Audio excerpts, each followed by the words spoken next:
Ha llegado el momento de escuchar la palabra de Dios. Un potente mensaje extraído de las Sagradas Escrituras. En la voz del pastor Carlos Hoyos.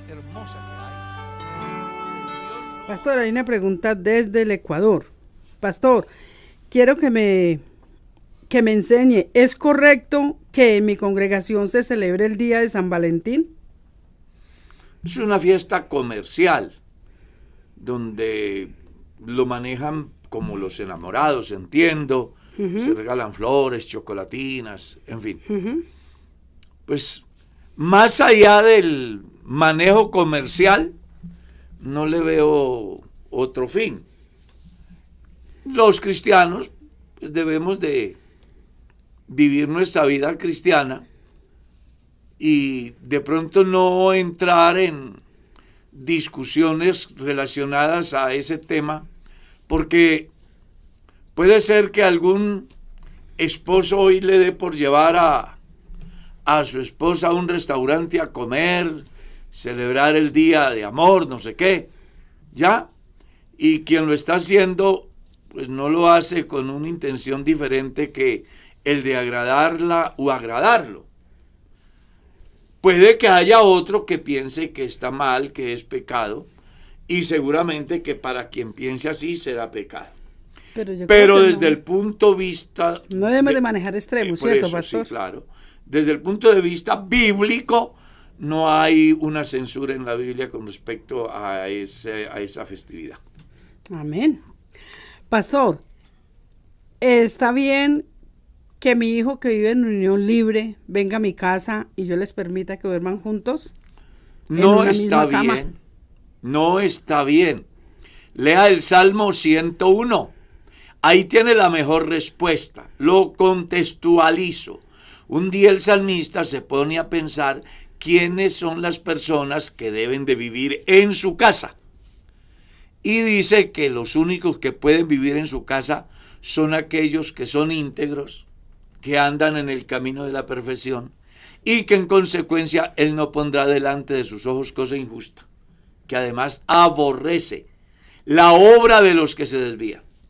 Entonces, ningún padre, ninguna familia debería de tolerar el pecado de fornicación o de adulterio en su casa. Es mi hijo, venga solo. ¿Ya? Porque entre otras cosas, su hijo debe de respetar su casa, su hogar. Desde que le permita que venga y le celebre, que venga. Claro, está mal. Exacto. Está participando de pecados ajenos. Y los cristianos debemos de tener valores, celos, carácter. Pastor, y una hermana dice, pues ellos vienen, pero yo no él duerme en su cama y ella duerme, me parece que de todas maneras es como... Claro, no. El deber es que si su hijo le gusta tanto su casa, pues que entonces se case. Porque realmente la Biblia dice, honroso sea en todos el matrimonio. Y el lecho sin mancillas. Porque a los adúlteros y fornicarios los juzgará Dios. Entonces usted tiene que pensar, ¿agrada a Dios o le da lugar a sus sentimientos maternales o paternales? Amén. Pastor, ¿qué quiere decir Zacarías capítulo 3 y el verso 1 y 7? Quisiera saber. Es la oración de Josué, que se presenta ante Dios y dice la Biblia que Satanás se puso a la derecha para acusarlo. Entonces, Dios, usando una teofanía de ángel, simplemente le dice a Satanás que Jehová te reprenda, Satanás, porque Josué es simplemente un tizón arrebatado del fuego. Luego dice que le dijo a sus siervos ángeles que le quitaran las vestiduras viles, pecaminosas a Josué, y luego le dice a Josué, mira que he quitado tu pecado. ¿Qué es lo que está diciendo? Que Satanás siempre estará para acusarnos. 2, que Dios siempre estará a favor del pecador, que asume esa responsabilidad y entiende que en Dios hay una salida. 3, que a Dios no le agradan los escándalos. 4, que Dios perdona Dios justifica y declara inocente. En sí, eso es lo que quiere decir ese pasaje. Amén. Pastor, ¿sí hay salvación después del levantamiento de la iglesia para las personas que no son judías? Bíblicamente no. Hay hipótesis. Yo conozco por lo menos 3. Por ejemplo, hay una corriente que dice que sí van a haber salvos y que esos son simple y llanamente los que tienen el conocimiento del evangelio, pero que no obedecen al evangelio y que después de que la iglesia se vaya, pues se van a hacer morir y van a ser salvos. Otros dicen que son los israelitas dispersos en el mundo. Otros dicen que son los creyentes de todas las sectas o religiones que tienen conocimiento del evangelio, que al darse el arrebatamiento de la iglesia, ellos caen en razón y tomarán la decisión de hacerse morir por causa de Dios, ¿ya? Pero cuando uno mira la Biblia, encuentra varios testimonios que dice que no habrá salvación. Eso es lo que dice la Biblia. Entonces es muy importante que las personas comprendan que, por ejemplo, Apocalipsis 16, podemos leer inclusive el verso 8, dice: el cuarto ángel derramó su copa sobre el sol, al cual fue dado quemar a los hombres con fuego, y los hombres se quemaron con el gran calor, y blasfemaron el nombre de Dios que tiene poder sobre esta plaga, y no se arrepintieron para darle gracias. Luego dice el verso 10, el quinto ángel derramó su copa sobre el trono de la bestia, y su reino se cubrió de tinieblas, y mordían de dolor sus lenguas, y en vez de arrepentirse, ¿qué hicieron? Y blasfemaron contra el Dios del cielo por sus dolores y por sus úlceras, y no se arrepintieron de sus obras. Observe. Y resulta que sin arrepentimiento, sin conversión, no hay salvación. Eso las personas deben de entenderlo, porque al final de todo, el tiempo de salvación es hoy.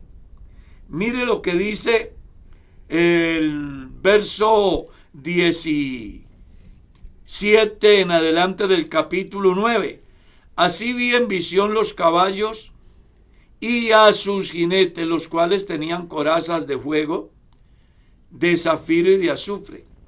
Y las cabezas de los caballos eran como cabezas de leones, y de su boca salía fuego y humo. Por estas 3 plagas fue muerta la tercera parte, el 75% de la población mundial. Dice la Biblia, por el fuego, el humo y el azufre que salían de sus bocas. Pues el poder de los caballos estaba en sus colas, y dice, y estaba en su boca y en sus colas, porque sus colas semejantes a serpientes tenían cabezas y con ellas dañaban. Y los otros hombres que no fueron muertos, ¿cuáles? El 30% que queda de esa plaga. Dice, con esta plaga, ni aún así se arrepintieron de las obras de sus manos, ni dejaron de adorar a los demonios y a las imágenes de oro, de plata, de bronce, de piedra, de madera, las cuales no pueden ver, ni oír, ni andar. Verso 21.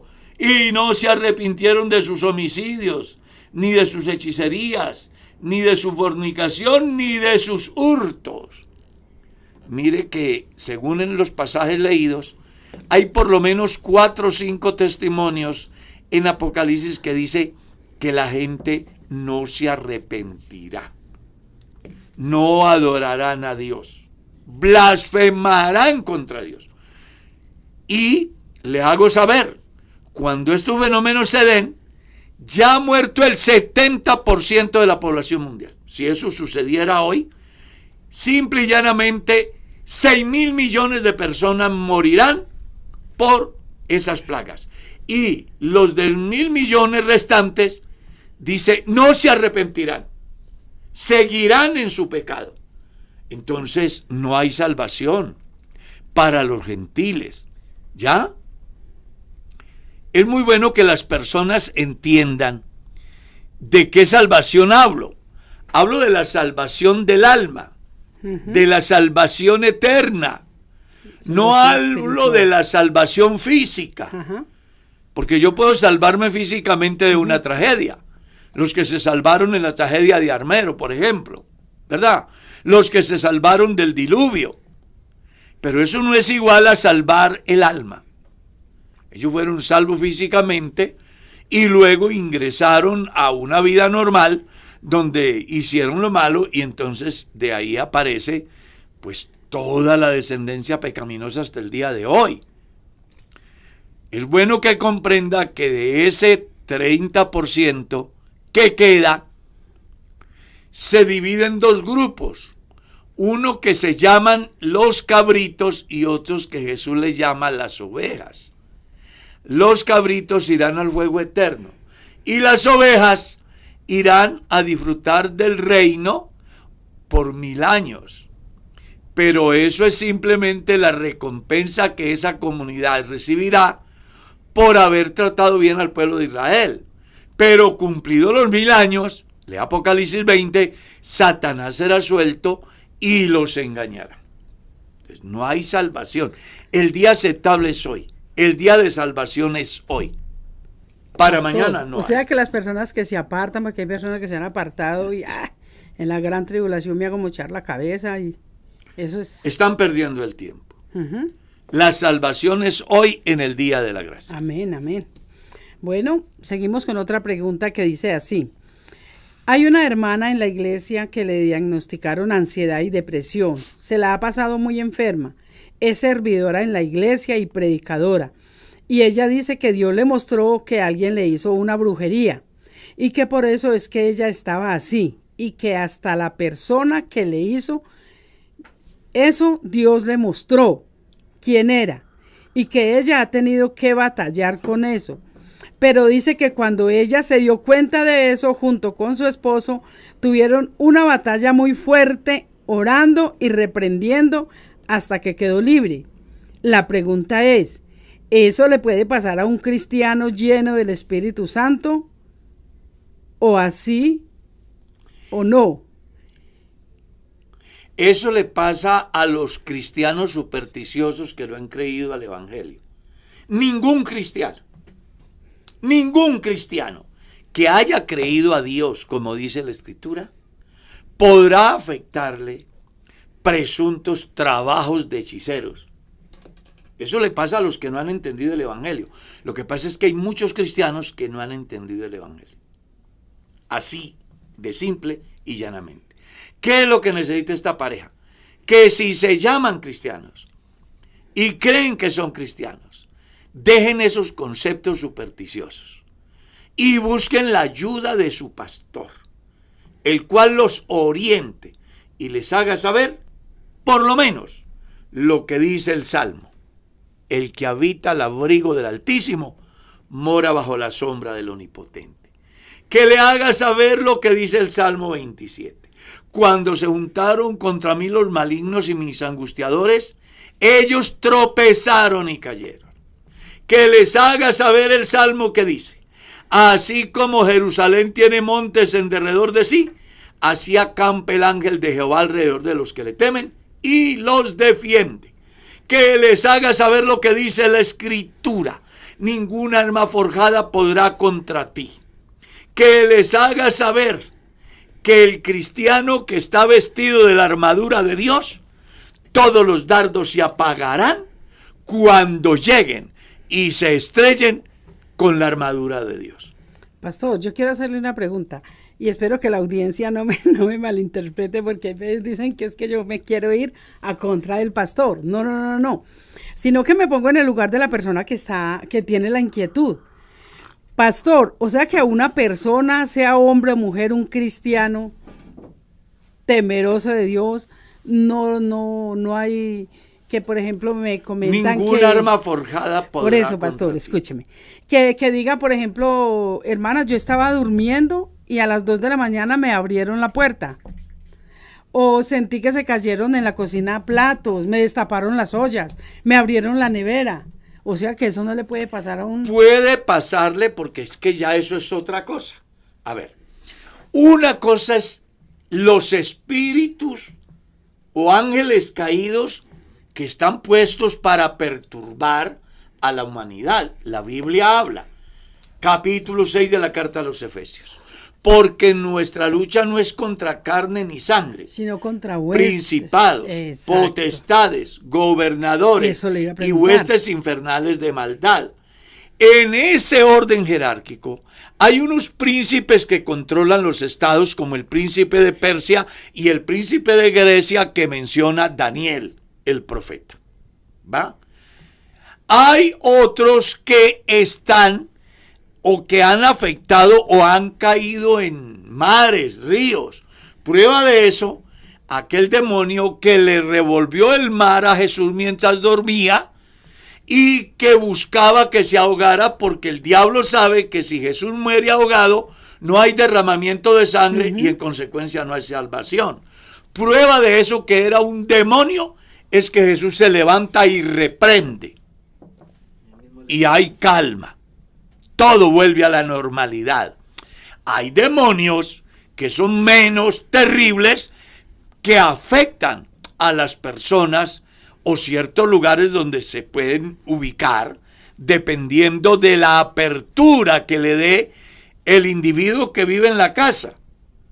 Depende de la forma con que concibe el evangelio y de la apertura que le dé a presuntas influencias que vienen a hacerle daño. Entonces, por eso tenemos aquellos personajes espirituales mitológicos que llamaban el duende, por ejemplo.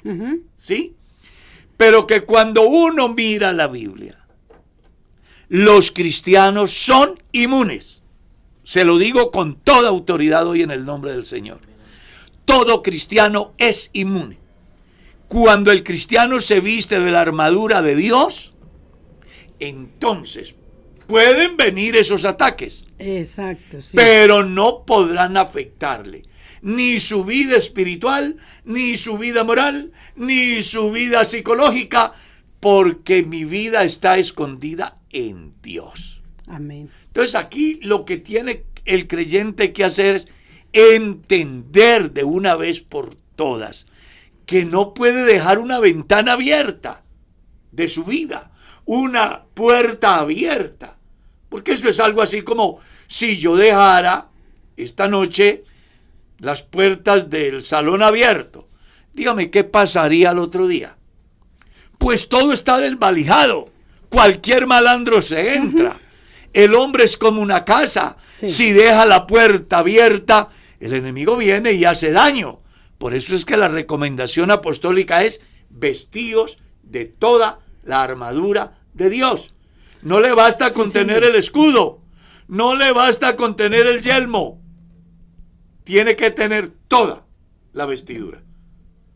Y para eso hay que nacer en Cristo. Muy buena su aclaración, porque la verdad es que en la iglesia, entre los que se congregan, hay gente que tiene muchos perjuicios, muchas cosas. Agoreos, esta semana visité. Y ha afectado cristianos. Me llamó mucho la atención que esta semana visité, no en Bogotá, una familia. Y me llamó la atención ver que detrás del cuarto donde duermen, ahí está la puerta, una penca sábila colgada de la raíz. Dice, venga, un cristiano no estaba la a estas alturas de la vida. Sí. Entonces son cristianos supersticiosos. Cristiano de esos, mañana puede ser sin ningún problema un santuario de Satanás, porque han abierto una puerta. Los cristianos deben de saber que nosotros no tenemos buena suerte ni mala suerte, que a nosotros nadie nos podrá hacer daño en la medida que aprendamos a creer a Dios como dice la Escritura. La Escritura. Hermana Mercedes, yo trabajaba o hacía un programa en la cadena Super. Usted sabe que toda la vida he trabajado en los medios. Me llamó la atención porque teníamos un programa que llamaba El Pastor Responde. Alguien ha hecho una pregunta sobre el sistema del zodiaco. Me acuerdo. ¿Sí? Y pues yo he dado la explicación desde la luz de la Biblia. Resulta que yo terminaba el programa y enseguida entraba un hechicero, un brujo. A hacer su programa a radial. hacer su programa. Pero con tan mala suerte para él que llegó antes de que yo respondiera la pregunta y escuchó la respuesta que yo di. Cuando terminó el programa, el tipo entró enfurecido, enojadísimo, que porque yo le estaba haciendo daño a su programa. Yo le dije, disculpe, yo no sabía que usted era brujo. Le dije a él. Le dije, pero si es tan cierto lo que usted dice y le dice a la gente, aquí estoy yo, trabájeme pues. Trabájeme. Y eso hace cerca de 40 años. Y aquí estoy. No, los cristianos tienen que aprender a esconderse en Dios. Es porque sí a creen refugiarse en todo en lo Dios. que les dicen. Exactamente. Exacto. Entonces, Cualquier cosa le ponen misterio. Claro, no, pero es que como un cristiano va a creer que me dieron a mí una hierba así que me dieron. No. ¿Se recuerda la experiencia que tuve en una iglesia que los hermanos llegaron y encontraron en la casa, porque ellos eran muy supersticiosos? Y encontraron un mojadito ahí en la puerta. Sí, sí. ¿Se recuerda? Eso pasó en el 81.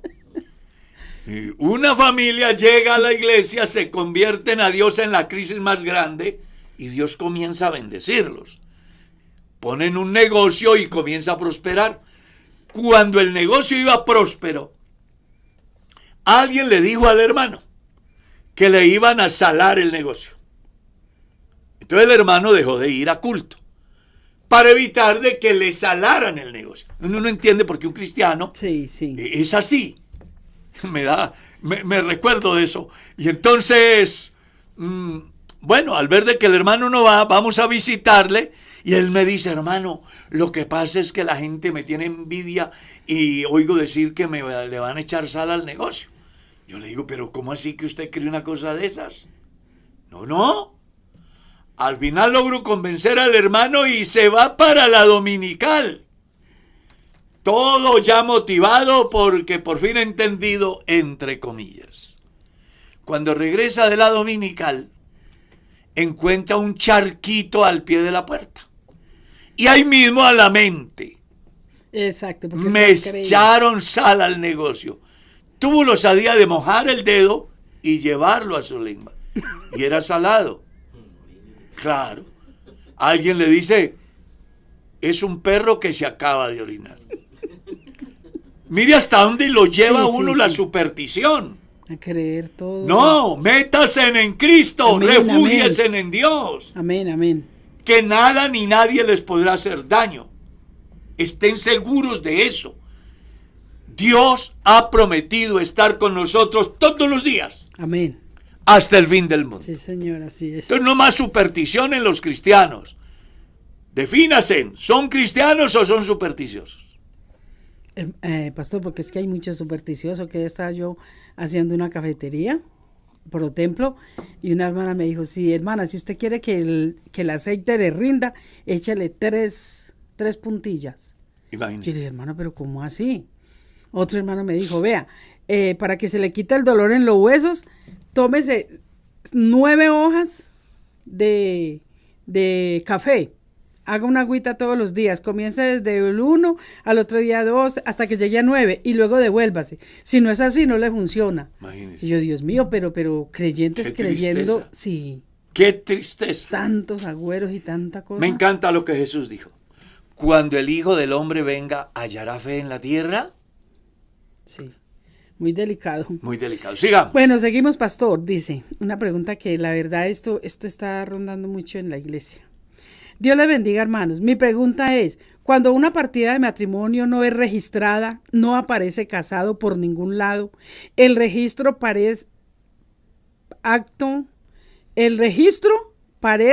no aparece registrado el matrimonio y se puede casar de nuevo sin divorciarse, porque como no aparece casada o se casa para poderse hacer es decir, pastor, explíqueme. ¿Cómo es eso? Vea, cuando una pareja se casa por lo católico o por lo civil en un juzgado,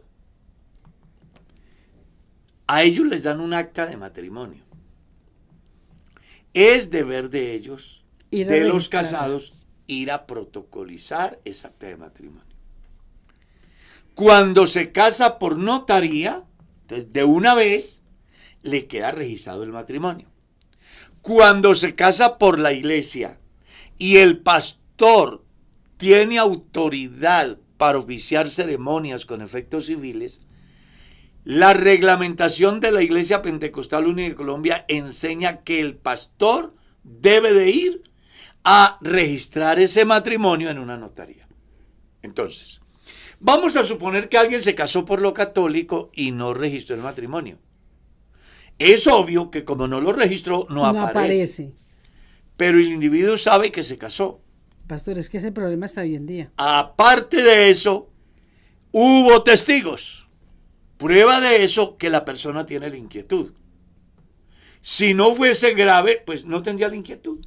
Entonces, ¿qué es lo que tiene que hacer esa persona? Número 1, aceptar su propia realidad. Estoy casado. Exacto, sí. 2, aunque no haya registrado mi matrimonio, yo estoy casado o casada y como tal debo de corresponder a mi compromiso. ¿Qué es lo que debe hacer? Ir a registrar su matrimonio ante el notario público. Porque si usted consigue una novia o un novio bajo el argumento de que como no está registrado su matrimonio, puede volverse a casar, si alguien pusiera una demanda en relación a su estado civil, lo más seguro es que usted es sancionado por la ley, porque eso se llama poligamia. No se puede estar casado dos Pastor, veces. pero es que hay la disculpa teniendo... y la hemos escuchado varias veces. Claro. No, es que yo no aparezco en ninguna parte. Pero está casado. Entonces, hay fotos, exacto. hay testigos, Y él su mismo conciencia sabe. le dice y Pero estuvo claro. viendo.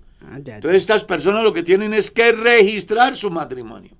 No, pero es que yo para iniciar es mejor hacerlo así como no es. No, registre su matrimonio y si es que ya no funciona su matrimonio, pues entonces después de registrado, inicie un proceso de divorcio y ya al final usted encontrará el resultado que le da la ley. Hablo de las personas que no son convertidas. Si son convertidos, deben de someterse al tribunal eclesiástico y ellos le definirán cuál será su condición después del proceso. Amén. Pastor, ¿me podría hacer el favor de explicarme el versículo que está en Proverbios capítulo 20, verso 17? 20:17. Dice así: sabroso es al hombre el pan de mentira, pero después su boca será llena de cascajo. Pues es que lo está explicando. Exacto. Pero lo preguntan. ¿Proverbios qué? 20:17. Es un proverbio, como todos los proverbios, además hermosos. Es un proverbio que le enseña al hombre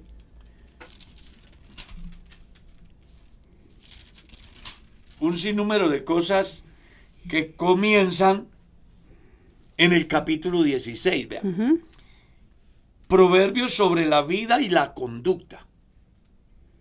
Desde el capítulo 16 hasta el capítulo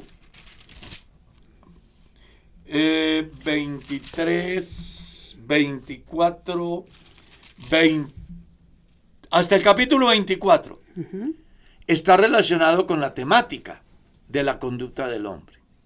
Es un acto de mala conducta decir mentiras, porque está relacionado a eso. Al final, ¿cómo es que dicen por ahí? Cae más fácil el mentiroso que un cojo.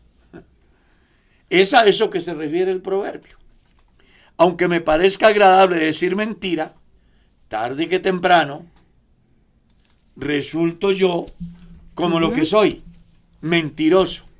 A eso es a lo que se refiere ese versículo del libro de Proverbios.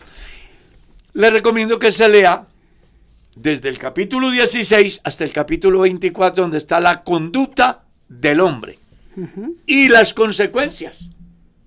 Porque eso es lo que enseña ese conjunto de capítulos. Pastor, hay unos versos en la Biblia que no he podido entender, por favor me ayuda, porque dice que reinó la muerte desde Adán hasta Moisés. Romanos 5:14. Y que los que no pecaron a la manera de Adán, porque dice así la Biblia. El versículo 12 dice, porque el pecado entró por un hombre y por el pecado la muerte, y así la muerte pasó a todos los hombres por cuanto todos pecaron. Y por cuanto todos pecaron, pues están destituidos de la gloria de Dios. Si usted le viene el pasaje, entonces está haciendo saber que los pecados o el pecado en el hombre se muta, se diversifica. Lo que el escritor consagrado está diciendo es, después del pecado de Adán, ¿cuál fue el pecado de Adán? La desobediencia. Una vez que aparece la desobediencia, entonces vienen todos los pecados derivados de allí. ¿Como cuáles? La poligamia, como los hijos de Caín. El homicidio, como el que cometió Caín.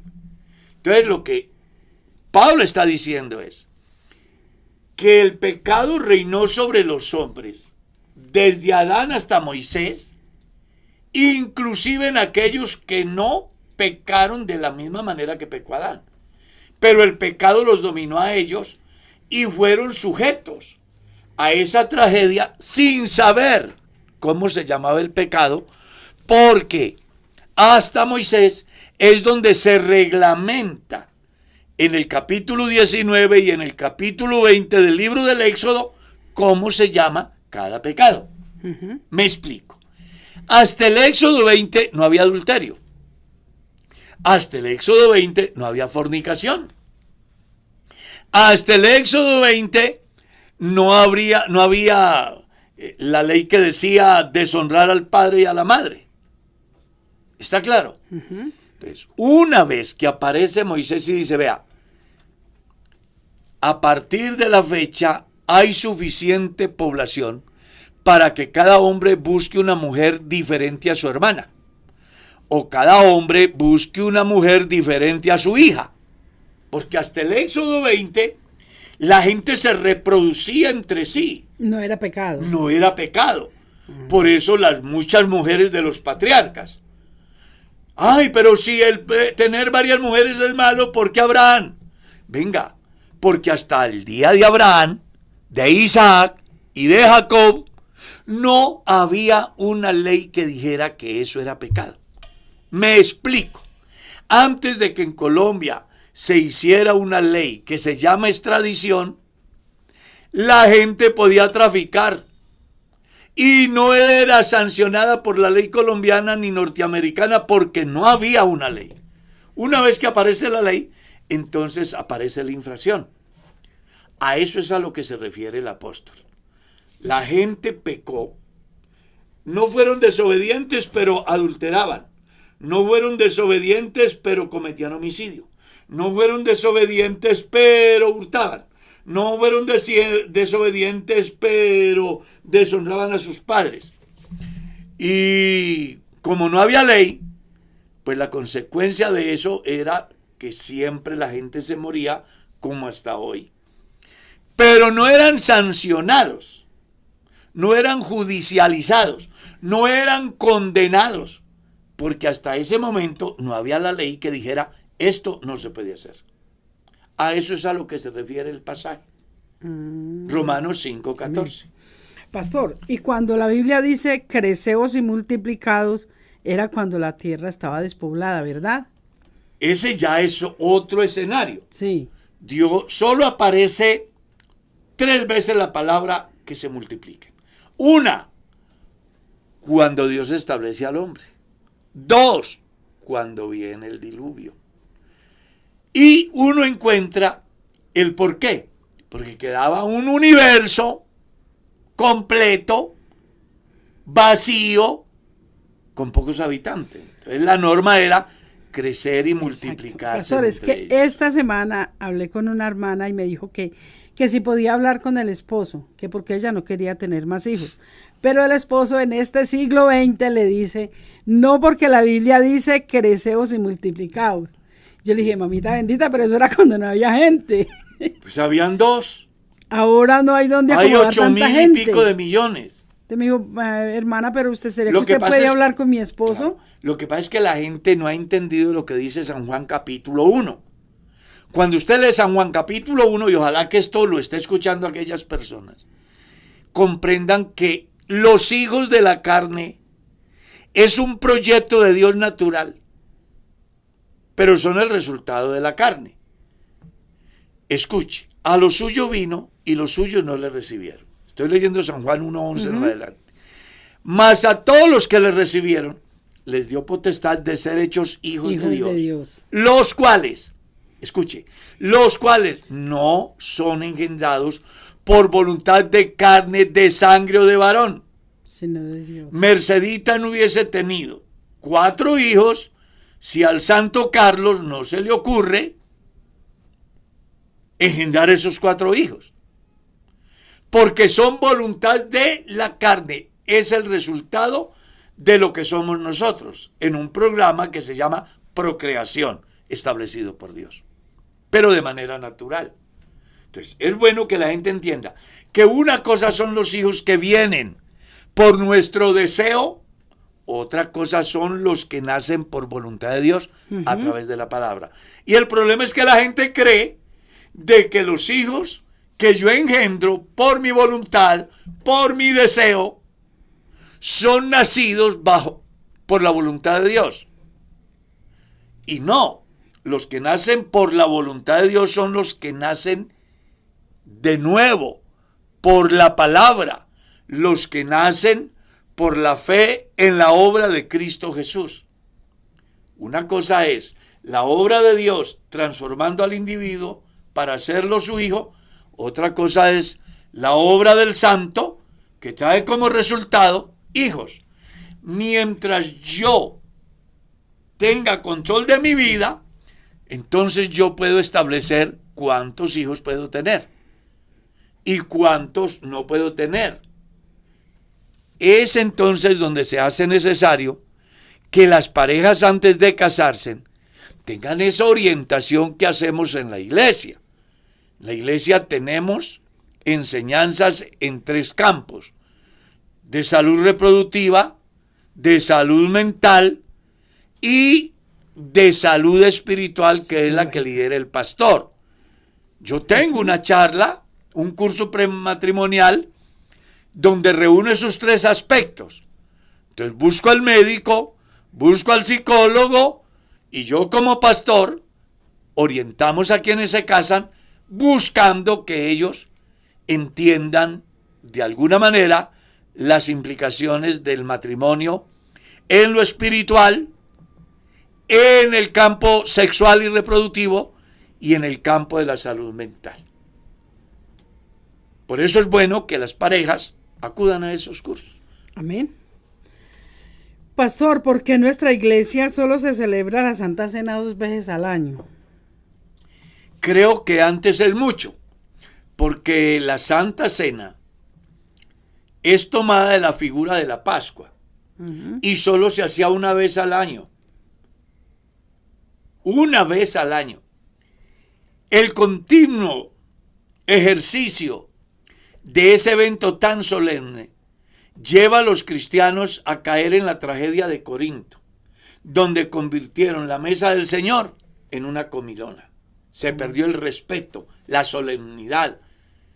Y eso es lo que censura Pablo en el capítulo 11 de la primera carta a los Corintios, acerca de cómo se debe de hacer la Santa Cena. Y cuando él dice, porque yo recibí del Señor, si lee los pasajes anteriores, encuentra cómo Pablo cuestiona el comportamiento de la iglesia, porque habían hecho de la Santa Cena una rutina permanente, como la Iglesia Católica la Eucaristía. Entonces llega el adúltero y participa, llega el fornicario y participa, y vuelven un desorden y le pierden el verdadero sentido al objetivo de lo que representa la Santa Cena. De la iglesia, dentro de su normal desarrollo, a veces hace una, a veces hace dos. Pero más, pues eso ya es potestativo del pastor, él es la autoridad en la iglesia, pero realmente no es recomendable ni saludable, porque se le pierde. Porque es un acto muy solemne. Es uno de los actos más solemnes del cristianismo. Amén. Que representa por lo menos tres cosas. Cristo murió por nuestros pecados. 2, regresa por segunda vez.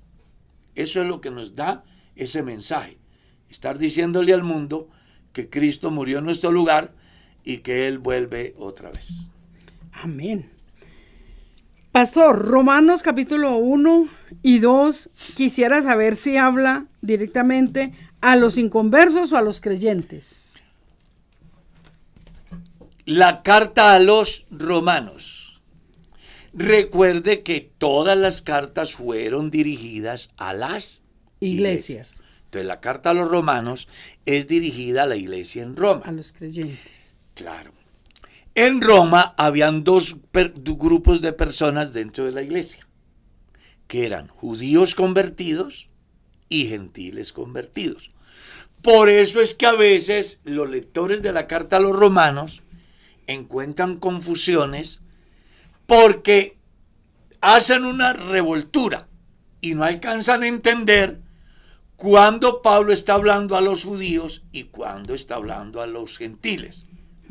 Cuando uno mira el verso 16 del capítulo 1 dice, el evangelio es el poder de Dios para salvación a todo aquel que cree. ¿A quién?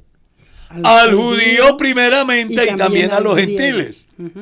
La carta está dirigida a creyentes gentiles y a creyentes judíos.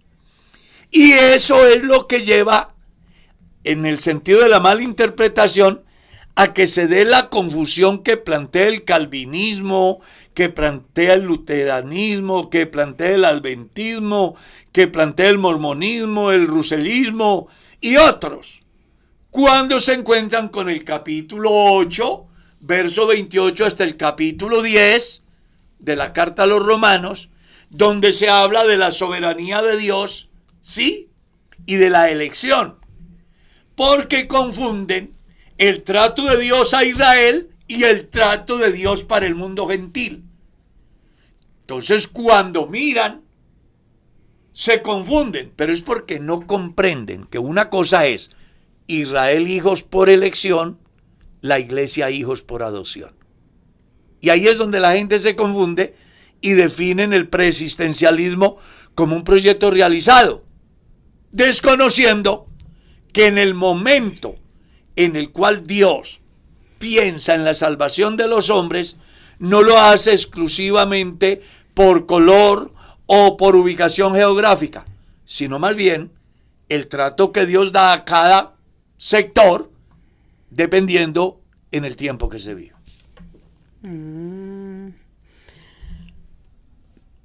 Pastor, ¿se debe celebrar el Día de la Madre? Yo pienso que todo esto está relacionado, que cumpleaños, Día de Padre, Día de Madre, Día de Amor y Amistad. A ver, yo le cuento una historia a Mercedes. ¿Saben qué año me celebraron el primer cumpleaños a mí? Habrá Dios. En el 95. Año 1995. Le celebraron el primer cumpleaños. Sí, sí. La iglesia y ustedes me celebraron el primer cumpleaños. Entonces, nosotros nos criamos donde no había cuento de cumpleaños ni aniversarios y ¿qué? Nada pasó.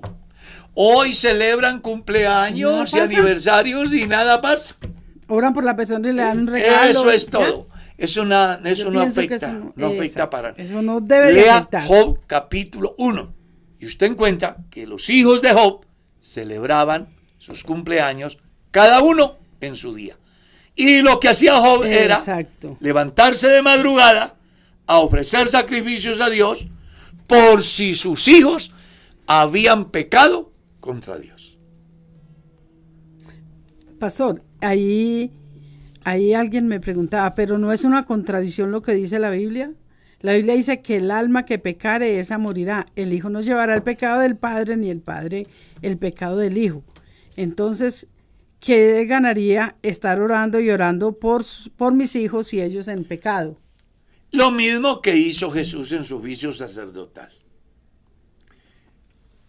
Yo como padre de familia soy el sacerdote de la casa y debo de ejercer ese sacerdocio. De ahí para allá, si los hijos hacen o no hacen, es cosa de ellos. Pero mi deber nunca termina. es de orar. Como el predicador. Predicar, cumplir la misión. Si la gente decide o no decide, corre por de cuenta de ellos. La enseñanza de Jesús es clara. Él predicó y de ahí para allá cada uno decide. Pues cada uno dará cuenta a Dios. Pues yo respondí a los hermanos, yo les dije, yo creo firmemente que Dios escucha la oración. Y yo creo que Dios ha guardado mis hijos muchas veces y a sus hijos por nuestras oraciones, porque Él escucha nuestras oraciones. Ahora, es que el texto es muy amplio. El texto de Ezequiel 18:4, que es el que usted acaba de citar. Es bueno que la gente entienda que el pasaje no está diciendo que el padre de familia no tiene responsabilidad con los hijos. Lo que está diciendo es que cada individuo es responsable de sus hechos. Pero eso es diferente a cumplir el oficio que yo debo de cumplir como padre. Yo hago lo que debo hacer como padre. Los hijos deben de hacer lo que les corresponde como ciudadanos. Si yo cumplo, yo salvé mi responsabilidad. El problema es cuando yo no cumplo y mis hijos se pierden. Porque Dios me los va a demandar. Sí, exacto. Hermano Carlitos, una pregunta que no la entiende muy bien. Vamos a ver si usted qué es. Hermano Carlitos, Dios le bendiga. Juzgar al amigo secreto en la iglesia. Debe ser jugar. Ahí dice, sí, Dios le bendiga, hermano. ¿Jugar al amigo secreto en la iglesia es correcto? Depende de la conciencia del individuo. Si usted juega el amigo secreto y piensa que está pecando, está pecando. Si hace eso y piensa que es simplemente un juego, pues nada pasa. Sí, un momento de integración. Claro, la gente lo hace. Pero pues yo voy a cumplir 67 años, nunca lo he hecho. Pienso de que no he pecado por no haberlo hecho. Y si lo hubiera hecho, pienso que tampoco hubiera pecado. Esas son cosas ya que no afectan la salvación. Pastor, ¿cuál es la visión y la misión de la IPU? Muchas gracias. La misión, ir por todo el mundo y predicar el evangelio a toda criatura. Esa es la misión. La misión. Y la visión es alcanzar a los que más podamos. Amén, amén.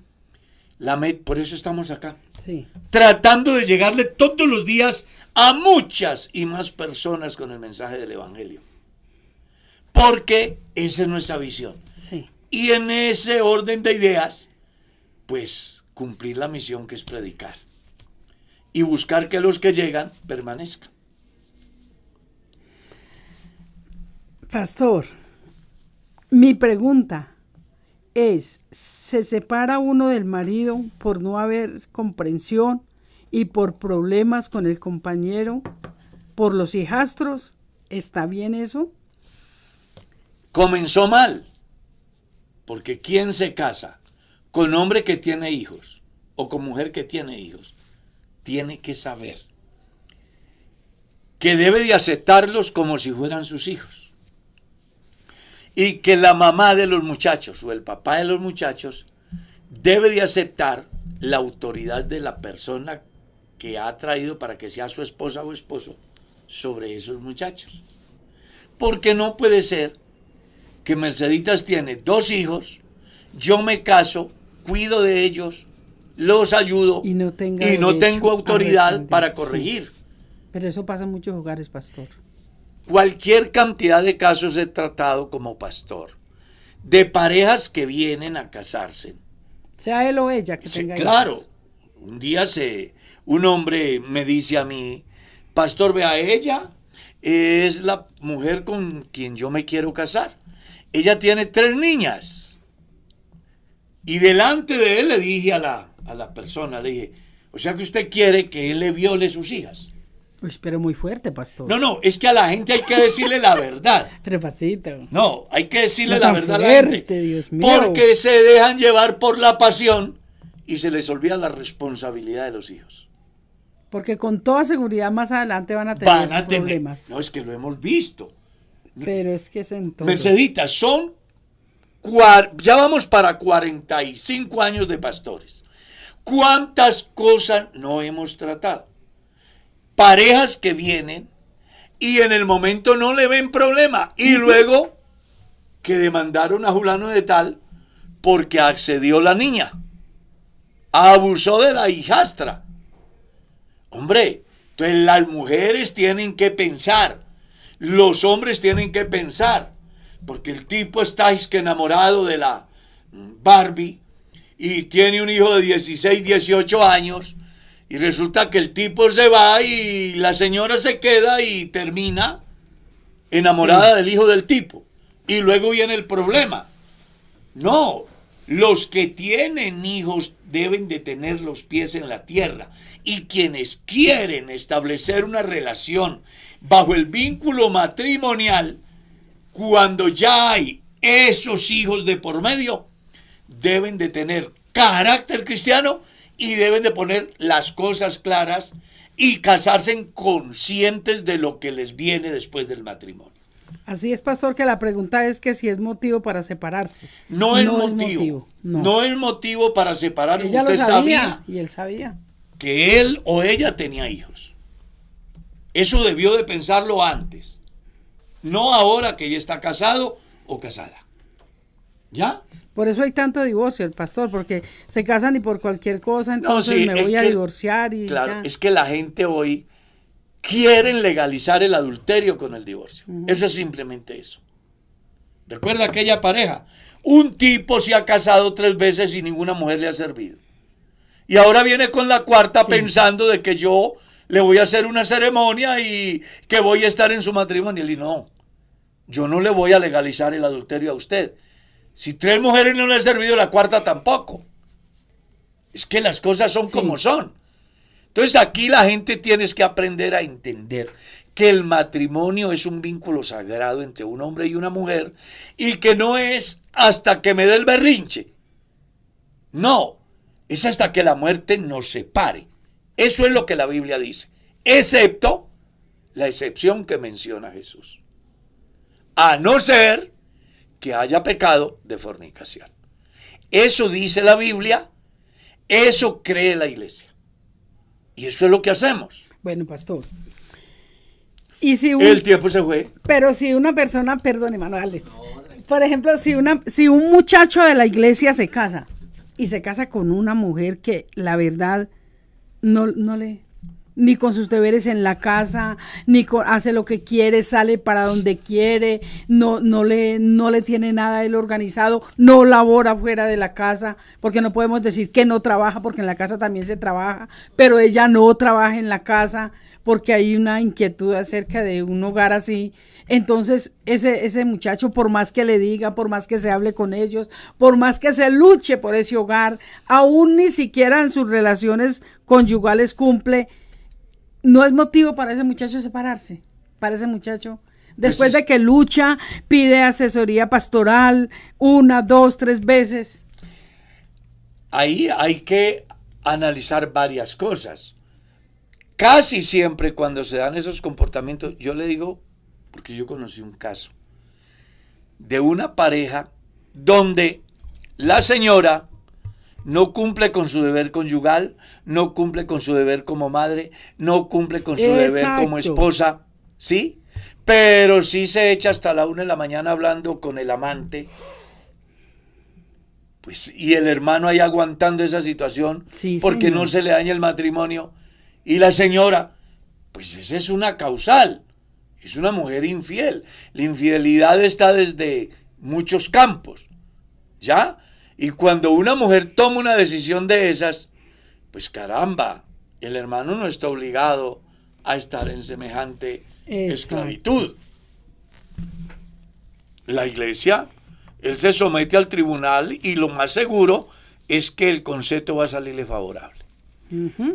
Pastor, ya No hay justificaciones, pero sí hay excepciones. Exacto, eso sí. Y ahí es donde los pastores tenemos que tener el conocimiento suficiente para orientar a las personas que enfrentan tan diversas situaciones en el desarrollo de su vida matrimonial.